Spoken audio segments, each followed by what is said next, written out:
Hi, my name is Hannah Giordano, and I recently completed my 60-day student teaching at Blythe Academy of Languages. I grew tremendously during this time as a professional. In regards to professional development sessions that I attended, I particularly enjoyed my grade level team meetings that we had every week. They brought in a lot of professionals from the district, and I learned a lot about technology. And there's one particular session that I loved about how to decorate our classrooms that Dr. Griffin delivered that particular session, the principal of the school. And she talked about the importance of creating an environment that's warm and inviting, and the way to do that is by have colors that are warm instead of so bright. And she also talked about how our classroom should look like a refrigerator in a home, how it should just reflect the children that are in that classroom, and so it should be completely filled with student work instead of posters and things that the teachers created. It should be completely student created. In regards to how I handled students, difficulties with students, I had one student that had a particularly hard time focusing, and so I read this book called Focus 5, and it taught him ways to learn how to focus. And so we tried a variety of things before arriving to that, but it really worked. I would pull him over to the side and we would just go through these exercises and these breathing exercises and just focusing, and then we would return back to his work, and it would really help him for quite a long time. And then we would return back to that and breathe, and then he would start on his work, and it just helped him calm down and focus on what he was doing, and so that was really successful. I had one other challenge with students it was kind of more of a socialization challenge. We had some new students come in, and I think that the other students just felt challenged by those new students, and so it was kind of a little bit of girl drama. But I asked some of the other teachers how to handle the situation, and so we reached out to parents, and that situation was completely resolved by the end of the year. And so it was cool to see those students learn how to handle that situation, and to see them grow and mature in that. In regards to my relationships with coworkers, it was really fun to see how it progressed through my time. At first, I was completely just the new student, and then as time went on, I was seen more and more as an equal who was able to contribute a lot, and I was able to contribute a lot more ideas.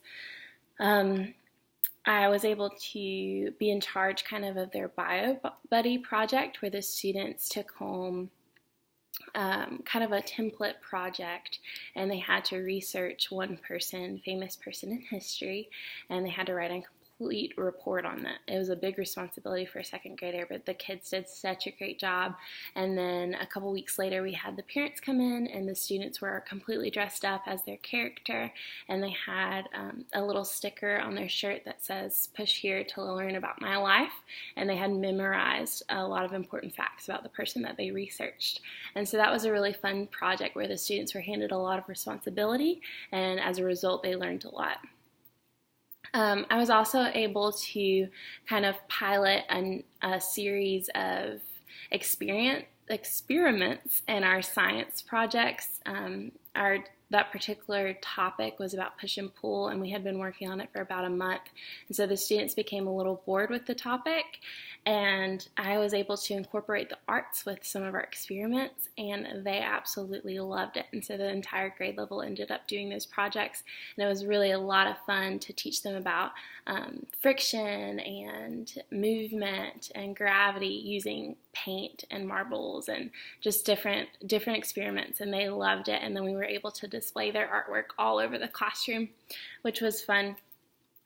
I read this book recently this semester called Choice Words, and it's by Peter H. Johnston, and it's how our language affects children's learning.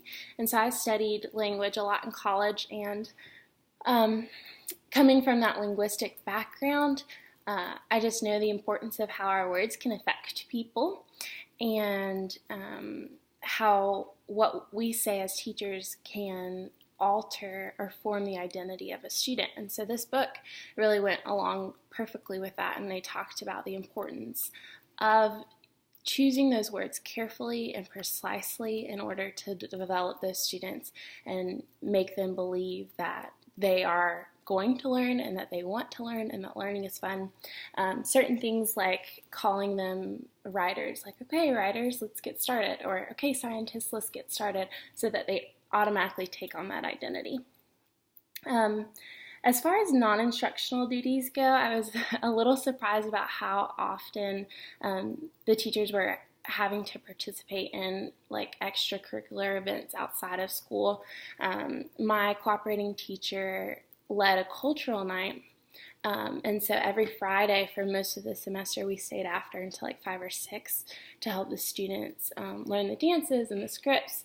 And it was a challenge, but it was a lot of fun, and it was completely worth it because they learned a lot about the culture and about the language that they were learning, and it was just really great for everybody. It was great to build the community of that school. So I'm very grateful overall for my student teaching experience. I learned so much, and it was a really fun experience.